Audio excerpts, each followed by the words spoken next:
back to another episode of The State of, and today we are back with someone that I had mentioned in the first interview that they're one of my favorite artists in the local scene. So I'm super excited to have them back for another chat. Brayton. Nice. I don't know where I'm waving to, but hello. Brayton, the last time we talked, you had just dropped the Butterfly Effect. So Yeah. a lot has happened since then. Yeah, a lot. Well, we got All My Fault. Mm-hmm. We got Away for Too Long. For too long, yeah. There was one more. Yeah, I just dropped a song called Ugly Mess. Ugly Mess was the most recent one. You're on a tour supporting now, too, for the Florida dates. 2 sold-out dates since the last time I checked. Yeah, pretty much. Tell me a little bit about life. Yeah, so I dropped, I'm trying to think, 'cause it's like a year. It's like a year's worth of like lore and time. But dropped Butterfly Effect, and then when I did All My Fault, that was like the first time I went to LA and met like all my friends there, which was super fun. And then we got back here, and honestly, I went through like, I thought I'd hit the peak of like hardest point in my life, and then it's like wasn't it, you know, like I went through one of the hardest periods of my life, and that's about the time that I wrote like Away for Too Long. Right. There was just a lot of stuff happening with like college and like living, and you know, like my apartment complex like was supposed to be built and it wasn't built. Oh. So I like practically was like kind of like homeless. Oh, so no. I had to live in like I had to live in like hotels and stuff, like Thesis Hotel. They like put me in there for like a couple months, and it was just like kind of isolating. It was like going back into college, like it didn't feel like I even properly went back to Miami because I didn't really have like my own space. And then my girlfriend at the time, if you know her, her name is Nep. Yeah. Yeah, she got her first tour at that time. Which was amazing. I follow her. I saw her videos and stuff. Yeah, and she's incredible. Yeah, she's great. She's like one of the best songwriters, I think, ever. She has that special indie touch to her music that's like not a lot of people can do and pull off. I agree, and I think that's why she's getting so much success with it. Yeah. It's like it's not really replicatable. Mm-hmm. But she got her first tour. I forget around what time that was, but she basically was going to be gone for like 2 weeks or something like that, and that was like the first time we were going to be apart like ever. Oh my god. And so I was super nervous about it too, just because I wasn't going to be with her. She was going to be on these like big stages, and I was going to be like in this, you know, in my hotel room. Yeah. Well, I think at that time I'd finally moved into my place, but it was like, it was just isolating feeling. Like that's all I was feeling at that time was like isolation. School, like the socialization at school wasn't really doing it, any of that. Like it just, and plus her leaving was like, oh my gosh. Right. So she leaves, and I remember she was like, yeah, like I just played, and she sent me a video, and I was like, holy shit. Those were huge. The amount of crowds. people on that even that first show, I was like, Jesus, you know? And so we also had like a time difference, you know, she was like on the other side of the country, 3-hour difference. And I was just so, like, it was hard for me to sleep, it was hard for me to eat. And it was just like a super depressing time period. And so that was when one night, like I just like couldn't sleep, and I wrote Away for Too Long through the entire night. Like I just didn't sleep, and I wrote it, produced it, kind of rough mixed it, and the song was like basically done the next morning. Like when the sun was coming up and the song was done. And yeah, and I still think that's like my best song I've ever made. It easily was such a beautiful gesture. I understand that feeling of like, oh, she's going away, and you know, you feel a certain way even though you don't want to. Like you're like, I don't want to be so codependent on this person. Yeah. Like exactly. My boyfriend goes away and I get undescribably angry. Like I am suddenly like, I don't want to talk to you. I'm ignoring you. No emojis. And it's been like 9 years. It's like he goes on vacation with his family, and I'm like, how dare you? Yeah. Literally. But it was a beautiful gesture. It's a great song, honestly. Like I said, like you just have. It's funny because you and Nep are like the opposite of like the golden retriever boy and the goth girlfriend. Yeah. This is like golden retriever girl and goth boyfriend. Literally, so it's a perfect like match. I know you guys are at different ends of like a music spectrum, really. Do you ever plan on collaborating? We've talked about it. It would be super interesting because I mean, she's done some like rock stuff for fun, and then like I've done some like folky stuff for fun. But I think if we did ever collab, it would be kind of like an Evanescence type of song where she's like doing like clean vocals, and I'm doing like the screaming and like the crazy shit. So yeah, it'd probably sound something like that if we did work on something together. I would love to see it. Yeah. I think it needs to be like the perfect fusion though, so that neither of you like lose your essence in the middle of it. Yeah, I feel. But yeah, wait for too long. You got the tattoo for it and everything. I got the back tattoo. I don't know if I could show it or something like that, but yeah, it's basically a clock that's smashed. I drew it, and the time that the clock is broken at is the time she left. Oh. Yeah. You're gonna make me cry. So it's I think it's 7:30. I don't even know. I can't see it. Yeah. And then I use that clock in the cover art too. It's like on the front. Right. And the cover art was super cool to make. I was gonna make a video on how I made the cover art, but I just forgot. But it's basically it's that like mixed media stuff. So like I actually printed it out and ripped it up and like snipped it and put it all together. And yeah, it's me like sitting on like the floor, kind of like in my underwear, and like there's a light shining on me, and then the silhouette shadow on the back wall is like her shadow. Oh. So the cover art's like super cool. I'm super proud of that. That's very intricate because I didn't pay that much attention to all the there's detail a lot of on stuff on it. Yeah. Yeah. So then after that we got Ugly Mess. Yeah. So Ugly Mess, actually, I wrote that song 2 years ago. Oh wow. It's been, I made it freshman year of college with my boy Christian.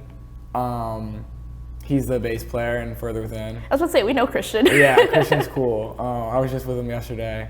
And yeah, we made that song like 2 years ago. And honestly, the mix was dog shit. I was not like that good at it. I've gotten so much better at like production and everything like that.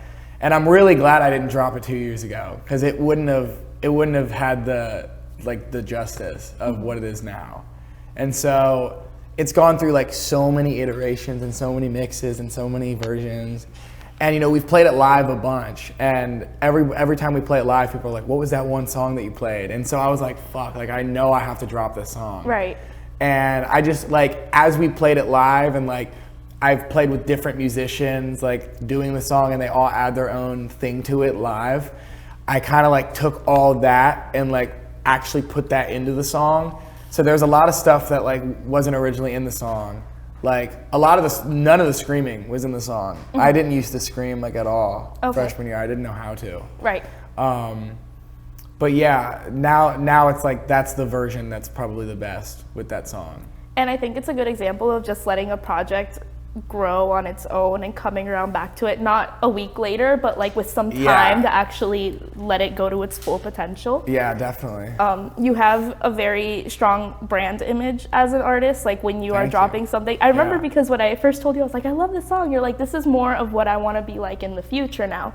And that's more of like what's coming along for Brayton. Yeah. And you have stuck to that. Like you are really building that image of this very current but emo nostalgia kind of feel. Well, I'm glad it's translating. It's 100% translating. Sometimes I'm like, is it? I feel like I'm all over the place. Like, no, it's there. Yeah. Thank you.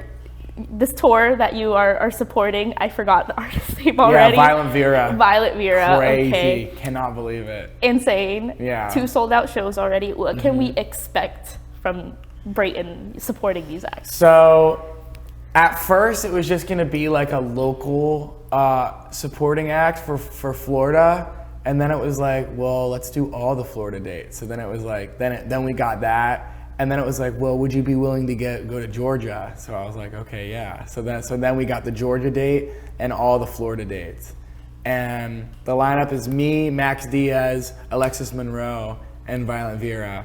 and they're all super cool. They have so many dates. I can't even believe they're like. Oh, I doing saw that that tour lineup. Humongous. It's yeah. Yeah, like I'm just crossing my fingers that like they can like make it to the end, because there's so many dates. Like I've never seen like that many dates for artists of like their size. Right. But Violent Vira, I don't know if you've heard her music or anything. I actually haven't. She's been on the come up. She had a couple songs like blow up on TikTok. I think she's got on like some of the rock playlists on Spotify. I've heard about her way before I even knew that I was gonna be able to even like tour with her like a little bit. Right. And yeah, basically we got it through my manager Dylan, who I talked to you about him. Oh yeah, he's your day one ride or die. Day one, still to this day, closest person I work with. I'm glad to see that's still the case. Yeah. I get people that are like, this is my ride or die with when I have and bandmates, and then lineup switch. Yeah, we've both just been getting so much better at everything. And him as a manager too, like he's been getting better at managing, because he has no managing experience really. I'm like his first. I think he's doing a damn good job, because I wouldn't have gotten that tour without him. He somehow had to connect with her. I think he knew her when she was a lot smaller, and he was connected with her boyfriend and stuff like that. And yeah, like he just reached out and was like, "Hey, you're going on tour. Like, do you need local artists?" Because I know a lot of my friends around the country are like opening for her, like in LA and then like in New York and stuff like that. But like he was like, "Let's get you on all the dates," and just all it is like a 20-minute opening spot, but like I'm so excited for it. And I mean, you can have a serious impact as an opener, because I went to a concert last year where the opener like has become one of my favorite artists of all time now. Like every time she drops something, I'm like, I'm obsessed with you. Yeah, that was me with I saw Pierce the Veil at, where was it? Oh my God, it was Pierce the Veil and the Used, and Don Broco opened for them, and I was like, who the fuck is Don Broco? And this motherfucker comes out. He was so lit. He comes out in jorts and Pit Viper sunglasses, and he's just like, what the fuck is up, everybody? And he's like dancing, and me and my girlfriend were like, who the fuck is this guy? And now like obsessed with him. I saw more hype for Don Broco than I did for like in the pit for Pierce the Veil. Like honestly, yeah. Like I literally was doing like, I was getting some damage down in the pit for Don Broco, and I'd never heard a single song of his or theirs. Yeah. I went to that same concert. He was a lot of fun. You did? Yes. Yeah. You know who we ran into there was Arnold Navi. Oh really? Yeah. We were parking. We were parking, and I rolled my window, and I'm like, oh shit, is that Arnold Navi? He's just like walking, and I was like, yo, what's up, dude? And like at the time, I had a free pit ticket because a friend didn't show up. So I was like, yo, you want to go in the pit with me? And so like it was just me, my girlfriend, Arnold Navi. There's this picture that's so funny. It's me, my girlfriend, Arnold Navi, and Death by Romy. Oh wow. The girl opener, and it's just like such a like crazy picture, like seeing like all four of us in a frame together. It's so funny. That's full circle for us over here. We had Arnold on, and he's great. I love his music too. Yeah, he's such like he's like not real. He's like such a character. I literally me and my girlfriend are literally obsessed with Arnold Navi. I've told him, but I don't know if he believes me. Like we're obsessed with him. Arnold, we're obsessed with you. He's just like, I don't know, dude. Like there's no one who can replicate him. Yeah. No, yeah, that's what it is. Yeah. But yeah, we're actually seeing Pierce the Veil again. The Blink show? Blink 182 in Miami? Show. Yeah. I'll see you there. Really? Yes. Yeah, we're literally, so the last day of the tour in Tampa, next day is Blink 182 show. Oh, it's going to be so worth it. Like all over the place. I'm just hoping I'm like in good health throughout the whole thing, like through Georgia, down to Florida. We're sending you the best vibes. Yeah. Brayton, thank you so much for coming back. You could go ahead and let that camera know everything they need to know about you right now to promote, okay? Yeah, you can follow me on Instagram at It's Brayton, ITSBRAYTON. I'm on Spotify, just Brayton, BRAYTON. We're dropping Ugly Mess music video. We just shot that. It's gonna be crazy. Collab with Dylan and A-Flux Studios. And yeah, a new song coming out with my boy Death Wish in this upcoming month. And yeah, get your tickets for the tour. You know, they're selling out quick. You know. They are already tour sold out. I'm super excited for you. Again, stay in touch. Yeah, we for love sure. you out here, and we know you have a super bright future ahead of you, bro. Thank you so much. I appreciate you. And we're gonna stay tuned for another episode of The State of whenever it decides to drop.